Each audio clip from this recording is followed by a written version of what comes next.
Сонымен, сәрсенбінің сәтінде төменгі палата депутаттары мәжіліспен барлық деңгейдегі маслихаттың кезектен тыс сайлауын өткізу туралы бастама көтерді.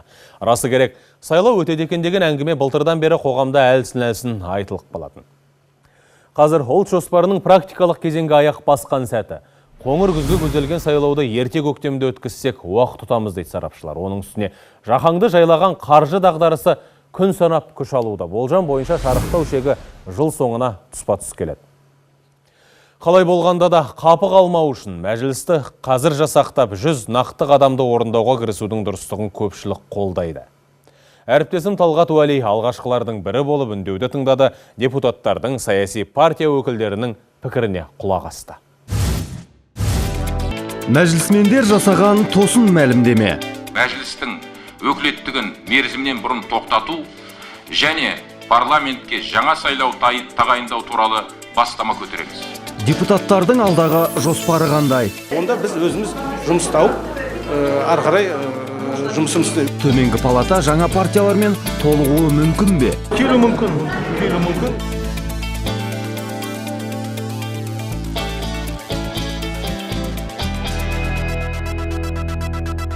Бұл жолы аптабасы әдеттегідей басталғанымен, орта шеніне жеткенде депутаттар дүйім жұртты елең еткізген бастама көтерді. Шұғыл жиын өтті, үш бірдей саяси партияның атынан сайланған депутаттар тілшілер алдына шығып, мәжіліс пен барлық деңгейдегі мәслихаттарға мерзімнен бұрын сайлау өткізу жөнінде елбасына үндеу жолдады. Әңгімені Нұрлан Әбдіров бастады. Қазірден бастап, жаңа реформаларды жүзеге асыруға жедел кірісу үшін, сонымен бірге дағдарысқа қарсы шараларды тиімді жүзеге асыру үшін біз 5-ші шақырылымдағы мәжілістің өкілеттігін мерзімнен бұрын тоқтату және парламентке жаңа сайлау тағайындау туралы бастама көтереміз. Парламенттегі үш саяси партияның депутаттары бұл бастаманы бір ауыздан қолдады. Ақжолдық Азат Перуашев болса, созбалаңға сала бермей, сайлауды қысқа мерзімде өткізейік деді. Жыл бойы сайлау науқанына алаңдамай, парламенттік сайлауын неғұрлым қысқа мерзім ішінде өткізген жөн деп санаймыз. Давайте спросим у народа, каким партиям он доверяет в это непростое время, какие партии должны дальше работать в парламенте. Сегодня глобальный... Мәжіліс өз міндетін орындады. Ұлт жоспарына қажетті заңдарды уақытында қабылдады. Енді оларды тиімді жүзеге асыру керек. Қазір жаңа кезеңге аяқ басқалы тұрмыз. Осы тұста сайлаушылардың өз таңдауын жасауына мүмкіндік беруіміз қажет. Бұл қалай болғаны? Өкілеттілігін мерзімнен бұрын тоқтату туралы бастаманы депутаттардың өздері ұсынып отыр. Тілшілердің көкейінде сан сауал. Мәжіліс неліктен мұндай қадамға барды? Еліміз тәуелсіздік алғалы парламент мәжілісіне 5 мәрте депутаттар шақырылған екен. Соның біреуі ғана мерзім аяқталғанша мандаттарында отырған. Ал қалған төртеуінде халық қалаулылары сайлауды мерзімнен бұрын өткізу туралы бастаманы өздері ұсыныпты. Себебі мәжіліс пен барлық деңгейдегі мәслихаттардың сайлауын бірге өткізу экономикалық тұрғыдан тиімді дейді депутаттар. Осылайша бюджеттің бірталай қаржысын үнемдеп қалуға болады екен. Қазіргі болып атқан жағдайлардың темпі өте жоғары. Ол тек қана біздің елге ғана байланысты емес, сондықтан қазіргі атқарып атқан жұмыстарымызды бұрынғыға қарағанда әрі белсенді түрде жылдам оны орындауымыз қажет. Десе де депутаттардың біразы сайлаудан кейін мәжіліске қайта келуді қалайтындарын айтып қалды. Бірақ мұны әрине партиялардың ұсыныстары мен халықтың дауысы шешеді.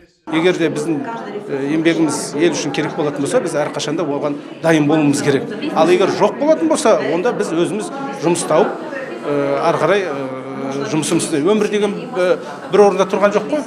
Әрқашанда енді біреу келу бар бір жерге, біреу кету бар, сондықтан да бәріне біз түсіністікпен қарап, ел болашағы үшін жұмыс істеуіміз керек деп мен ойлаймын. Күзде өткізер сайлауды көктемде неге өткізбеске деген ұйғарымға келген депутаттар өздерінің 5-ші шақырылымда атқарған жұмыстарын жақсыға бағалап отыр. Тарихи миссиямызды орындадық дейді. Мен жақсы деп жұмыс істедік деп ойлаймын. Неге десеңіз, өзіңіз білесіз, қаншама заңды шығардық.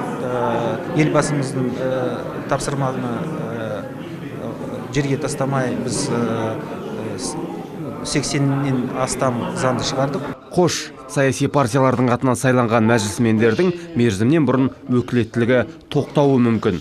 Сайлаудың өтуін сұрауда. Бұл халық дауысын жинай алмаған кей депутаттардың мәжілістен кетуіне әкелсе, өзге партияларға парламентке өтуге жаңа мүмкіндік береді. Демек, төменгі палата жаңа партиялармен толығуы мүмкін. Келу мүмкін, өйткені бізде басқа партиялар бар, біздің парламентке кірмеген. Барлығы партиялар парламентке кіргісі келеді, оған жұмыс істеп жатыр.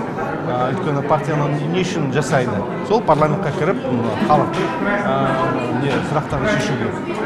Ойлаймын, қазір жақсы тағы да жаңа партиялар келсе, біздің партия парламент жаман болмайды. Мәжілісмендердің бұл ұсынысын естіген ауыл, бірлік, коммунистер мен Ақжол партияларының өкілдері де үн қатты. Барлығы кезекпен тілшілерді жинап, баспасөз мәслихаттарын өткізді.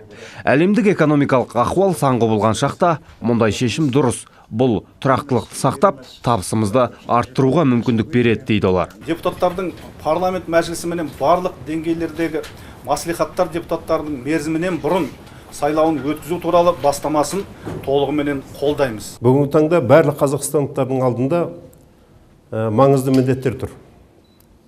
Ол 5 институционалдық реформаларды жүзеге асыру және мынау дағдарысқа қарсы мемлекетіміз стратегиясын жүзеге асыру мәселелері. Елбасының айтқан бағдарламасын орындап, соны сапамен жақсы орындап, соны біраз жерге экономикамызды көтеріп, осы дағдарыстан шығу ең бірінші мақсат. Осы сайлауларды бірге өткізгенді дұрыс деп ойлаймын. Өйткені қазір уақытта ақша қаражатты үнемдеп дұрыс жұмсау керек. Апта барысында елді елең еткізген мәжілісмендердің бұл ұсынысы енді Ақордада қаралмақ. Егер елбасы оны жөндеп тапса, ата заңымызға сәйкес 2 айдың ішінде елімізде мәжіліс және барлық деңгейдегі мәслихат депутаттарының сайлауы өтуі тиіс. Талғат Уәли, Ержан Қанапияұлы, 7 күн.